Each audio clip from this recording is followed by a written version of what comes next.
Kita nak kata nak jadi hamba Allah. Kita kata nak memperhambakan diri pada Allah.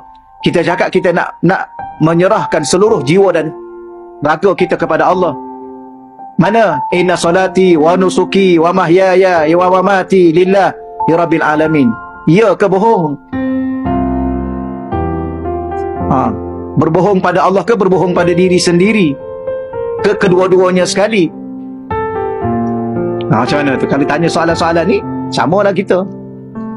Allah. Lepas tu rasa apa? Rasa mulia.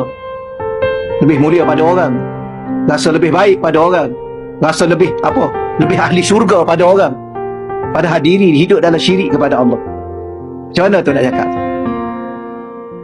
Duk cari salah orang. Duk sibuk dengan kehidupan orang. Duk sibuk nak menentukan hala tuju hidup orang. Diri sendiri terumbang ambing. Diri sendiri terhegeh-hegeh nak masuk syurga. Duk sibuk humban orang dalam neraka. Yang apa benda ni semua ni?